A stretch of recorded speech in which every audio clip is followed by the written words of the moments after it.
Il est 19 h, bonsoir à toutes et à tous, c'est l'heure de votre journal qu'on entame avec les titres de l'actualité.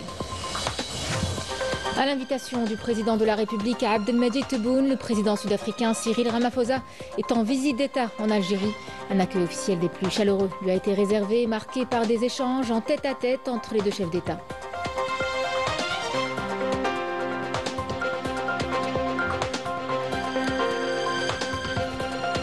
Les deux présidents ont coprésidé les travaux de la réunion de la haute commission mixte bilatérale algéro-sud-africaine de coopération. Plusieurs protocoles d'accord et mémorandums d'entente ont été signés dans des secteurs stratégiques qui servent les intérêts des deux pays.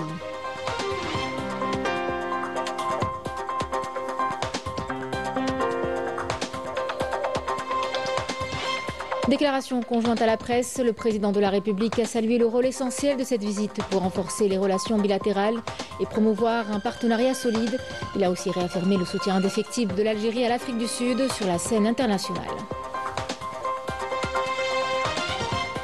En France, Michel Barnier, Premier ministre éphémère face à une crise politique inédite entre l'utilisation du 49.3, les tensions sociales et les alliances fragiles. La France vacille. Dissolution et bras de fer politiques redéfinissent les équilibres du pouvoir en France. Mesdames, Messieurs, bienvenue à vous. Le président de la République, Abdelmadjid Tebboune, a réservé au siège de la présidence de la République à son homologue d'Afrique du Sud, Cyril Ramaphosa, un accueil officiel à la hauteur de la stature de l'hôte de l'Algérie et des relations liant les deux pays frères.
Après avoir écouté les hymnes nationaux des deux pays, les deux présidents ont passé en revue des détachements des différentes forces de l'armée nationale populaire qui leur ont rendu les honneurs.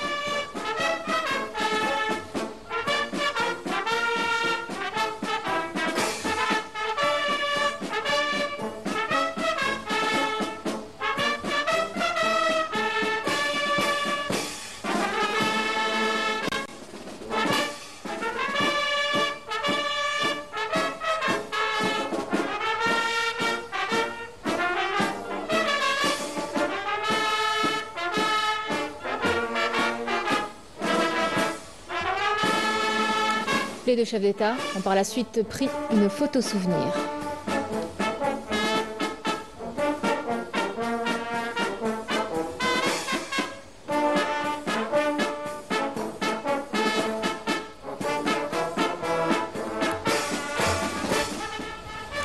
L'invité de l'Algérie a ensuite serré la main des hauts responsables de l'État et des membres du gouvernement, représentant un certain nombre de secteurs vitaux et importants sur lesquels les deux parties comptent pour faire avancer la coopération bilatérale, renforcer les relations de partenariat, consolider les liens, les visions et se concentrer sur les questions d'intérêt commun basées sur les principes partagés pour la défense de la liberté, de la justice et du développement durable dans le continent africain.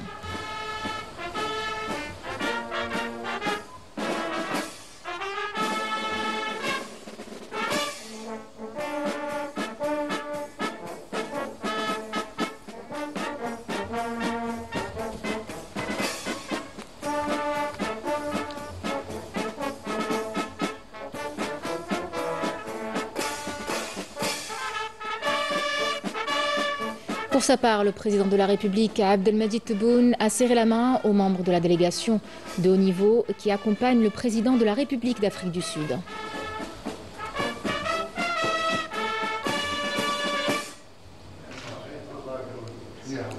L'invité de l'Algérie s'est par la suite arrêté sur les différentes stations de l'histoire de l'Algérie indépendante.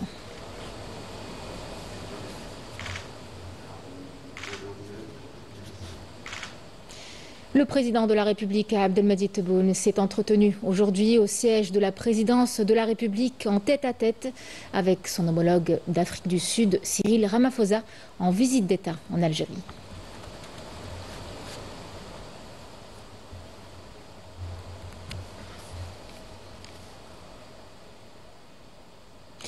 Le président de la République, Abdelmadjid Tebboune, a coprésidé au siège de la présidence de la République avec le président de la République d'Afrique du Sud, Cyril Ramaphosa, les travaux de la réunion de la 7e session de Haut Comité bilatéral de coopération algéro-sud-africaine de coopération. Cette réunion a été l'occasion de passer en revue l'état des relations bilatérales et d'examiner les voies et moyens à même de consolider la coopération et le partenariat dans les différents domaines tels que la défense, la diplomatie, l'économie, l'énergie, l'agriculture et le développement durable.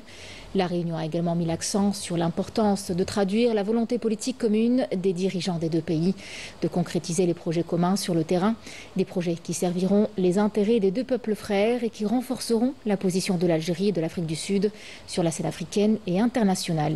Les questions liées à la défense des enjeux africains et à l'intensification des efforts conjoints pour l'instauration de la paix et de la sécurité sur le continent ont aussi été abordées. Les entretiens intenses et fructueux ont été couronnés par la signature d'une déclaration conjointe pour l'établissement de partenariats stratégiques entre l'Algérie et l'Afrique du Sud. Lors de la cérémonie, un mémorandum d'entente dans le domaine de la recherche agronomique, un mémorandum d'entente entre l'Agence spatiale algérienne et l'Agence spatiale nationale sud-africaine ont été signés. D'autres mémorandums d'entente entre les deux pays ont été signés dans le domaine de l'entrepreneuriat et de l'innovation, dans la coopération économique et un dernier en matière d'entraide juridique et judiciaire.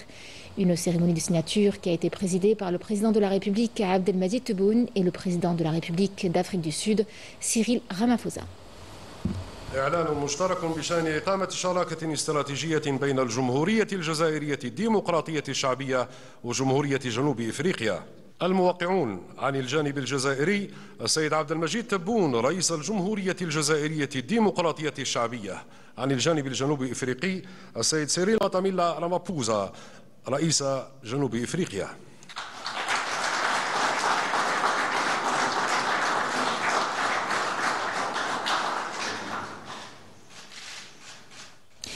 Les deux présidents ont également présidé la signature de 5 protocoles d'accord dans plusieurs secteurs vitaux et importants qui servent les intérêts des deux pays. مراسم التوقيع على الاتفاقيات بين الجمهورية الجزائرية الديمقراطية الشعبية وجمهورية جنوب إفريقيا. مذكرة تفاهم بين المعهد الوطني الجزائري للبحث الزراعي ومجلس الأبحاث الزراعية لجنوب إفريقيا. الموقعون عن الجانب الجزائري السيد علي فراح المدير العام للمعهد الوطني الجزائري للبحث الزراعي. عن الجانب الجنوب إفريقي السيد ليثا ماجينسا المدير العام لمجلس الأبحاث الزراعية.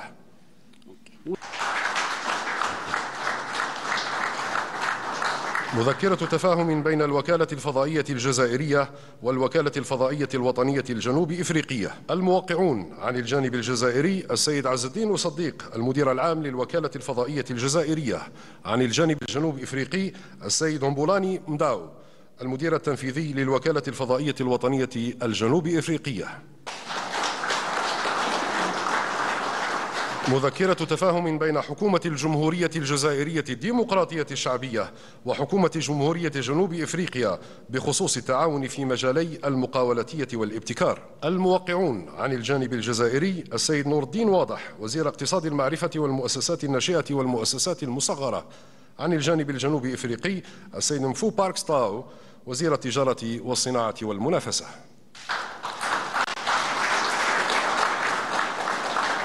مذكرة تفاهم بين حكومة الجمهورية الجزائرية الديمقراطية الشعبية وحكومة جمهورية جنوب إفريقيا حول التعاون الاقتصادي. الموقعون عن الجانب الجزائري السيد سيفي غريب وزير الصناعة والإنتاج الصيدلاني.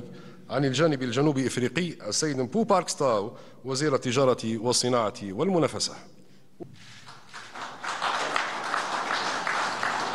بروتوكول بين وزارة العدل للجمهورية الجزائرية الديمقراطية الشعبية ووزارة العدل والتنمية الدستورية للجمهورية بجنوب إفريقيا حول التعاون في المجالين القانوني والقضائي. الموقعون عن الجانب الجزائري السيد لطفي بوجمعة وزير العدل حافظ الأختام.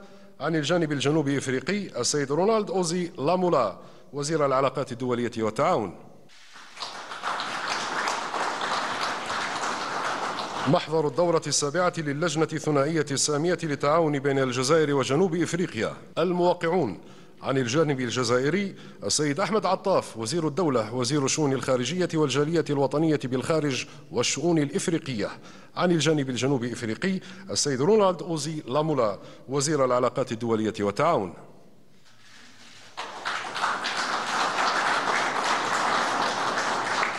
بيان مشترك في ختام زيارة الدولة والدورة السابعة للجنة الثنائية السامية للتعاون بين الجزائر وجنوب إفريقيا. الموقعون عن الجانب الجزائري السيد أحمد عطاف وزير الدولة وزير الشؤون الخارجية والجالية الوطنية بالخارج والشؤون الإفريقية. عن الجانب الجنوب إفريقي السيد رونالد أوزي لامولا وزير العلاقات الدولية والتعاون.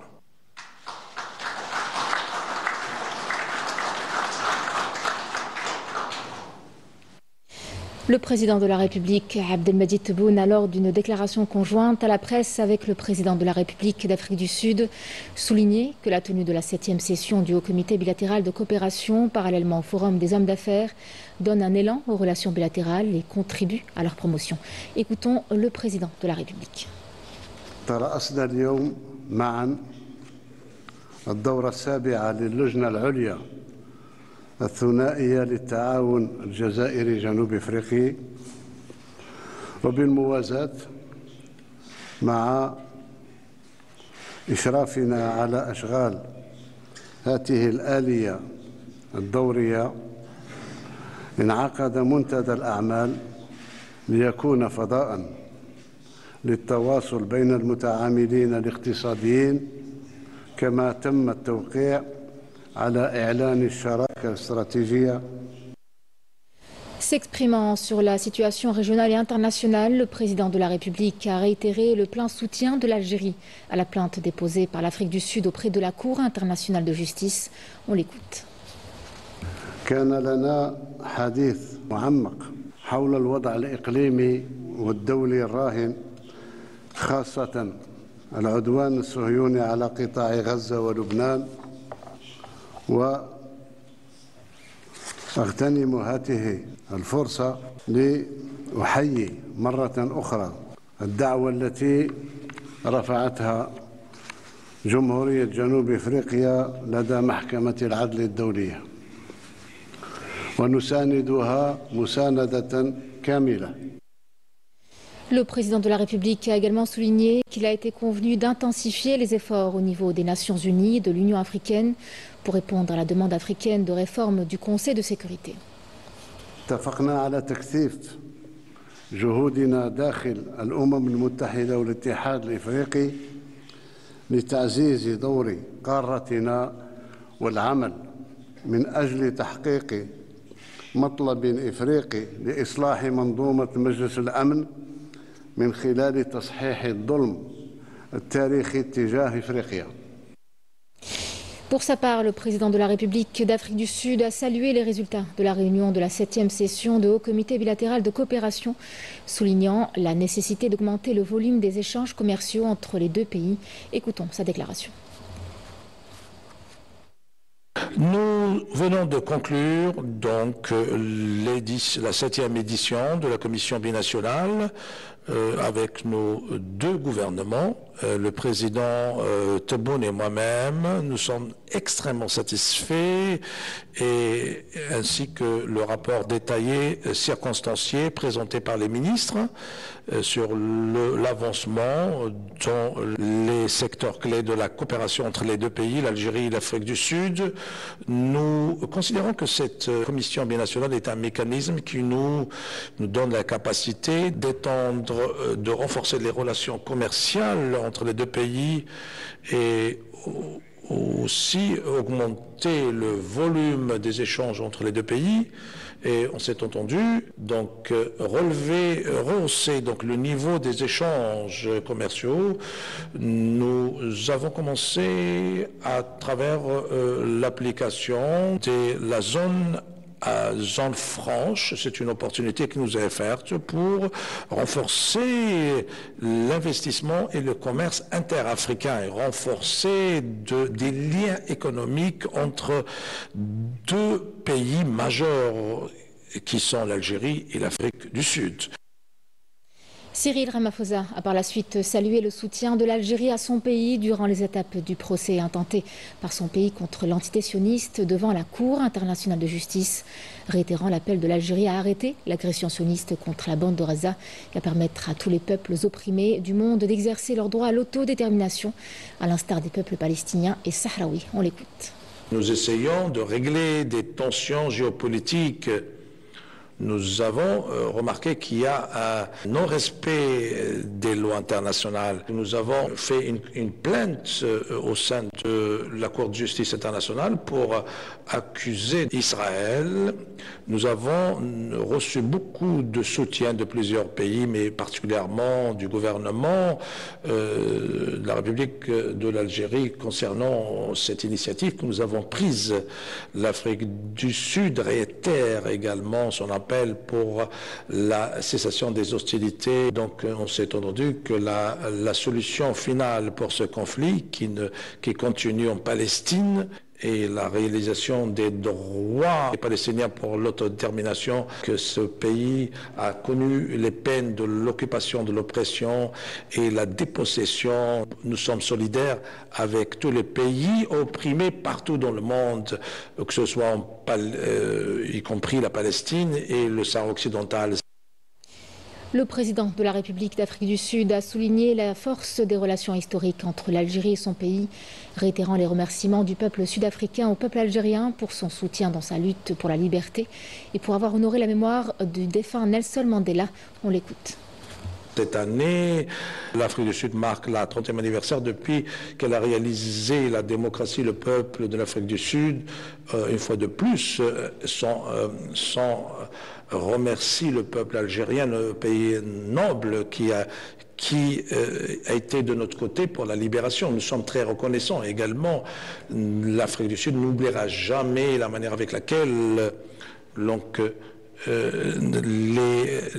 père fondateur, Nelson Mandela, a été reçu ici en Algérie. Il a pu bénéficier d'une formation et d'une assistance pour faire avancer notre lutte. Donc le peuple algérien a contribué immensément pour notre liberté et on les remercie du fond de notre cœur.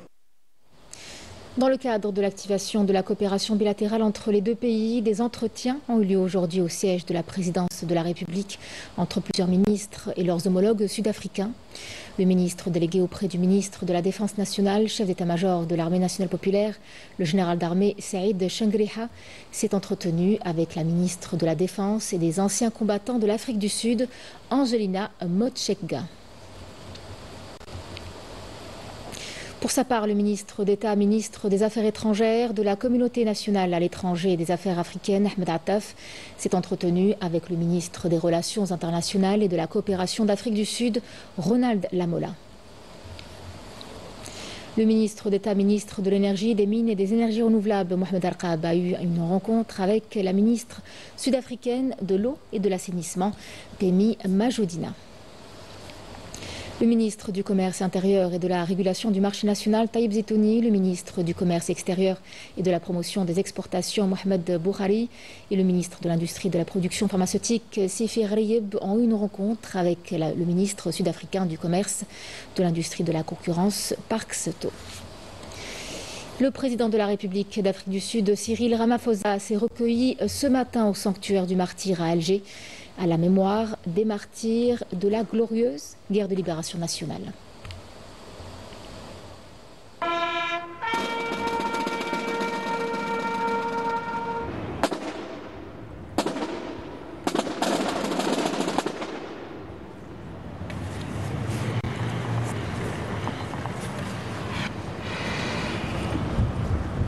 Le président sud-africain a déposé une gerbe de fleurs devant la stèle commémorative avant d'observer une minute de silence à la mémoire des martyrs de la Révolution du 1er novembre 1954.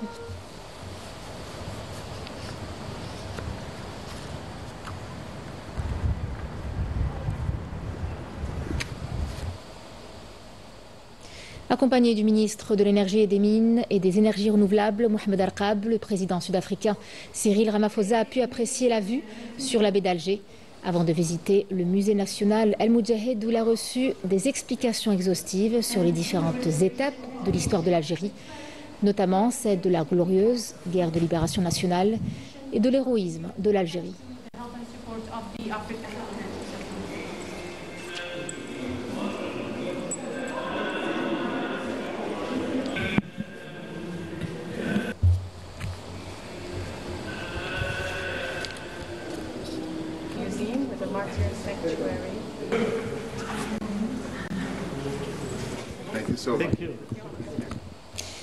Le président de la République d'Afrique du Sud, Cyril Ramaphosa, est, rappelons-le, arrivé hier soir à Alger pour une visite d'État en Algérie à l'invitation du président de la République, Abdelmadjid Tebboune.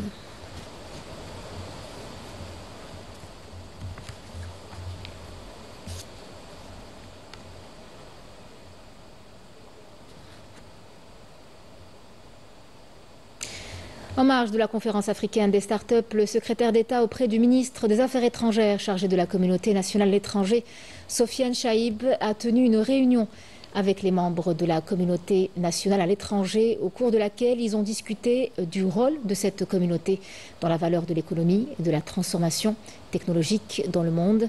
Il a été question des moyens de renforcer la coopération avec les membres de la communauté établie à l'étranger.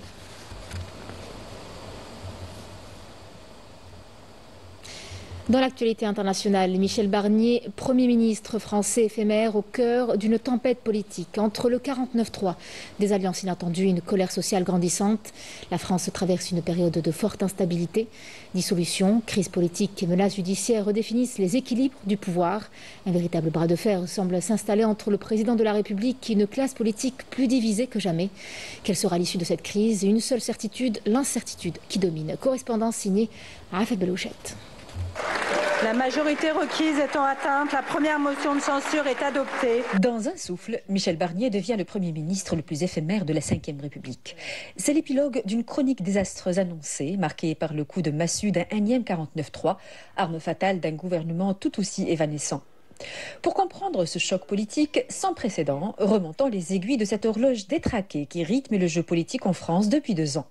Une Assemblée nationale sous tension, rythmée par les coups de boutoir d'Elisabeth Borne, des réformes rejetées en bloc par une rue en colère, étouffée par l'inflation et les crises en tout genre. Le couperet tombe aux européennes, un désaveu cinglant pour la Macronie laminé par un score qualifié d'humiliant.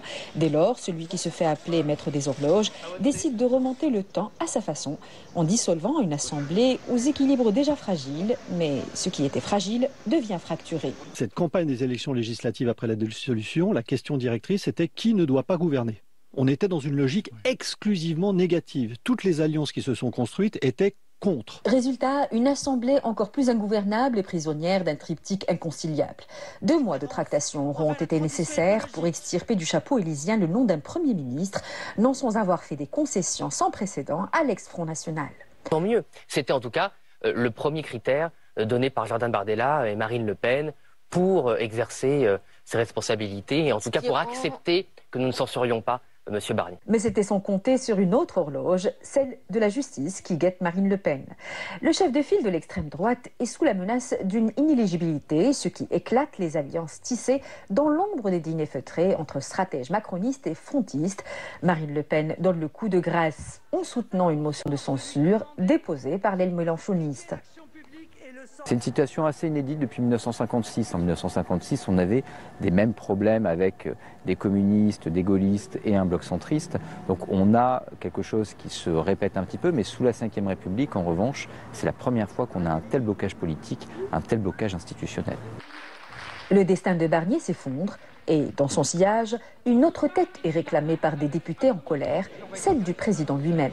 Et pour sortir de l'impasse dans laquelle a placé le pays, le président de la République, eh bien, il ne reste qu'une solution. Nous demandons maintenant à Emmanuel Macron de s'en aller. Ce n'est d'ailleurs pas que la France insoumise qui pense que c'est inéluctable. Ce sont 63% des Français qui pensent de même, puisque le gouvernement Barnier est tombé. C'est aussi des personnalités comme Charles de Courson, comme Hervé Morin, comme Jean-François Copé, ou même le président de l'Association des maires de France, David Linard, qui pense lui aussi qu'il est inéluctable que le président s'en aille. Réponse sèche d'Emmanuel Macron dans une allocution succincte, qualifiée d'historique par sa brièveté. Le mandat que vous m'avez démocratiquement confié est un mandat de 5 ans et je l'exercerai pleinement jusqu'à son terme. Dans les rues, c'est une autre musique qui résonne, celle du rejet et de la peur, mêlée à l'écho sourd d'une colère populaire qui gronde. Je pense qu'ils vont essayer peut-être pas de construire, mais moi je dirais plutôt un peu détruire plutôt.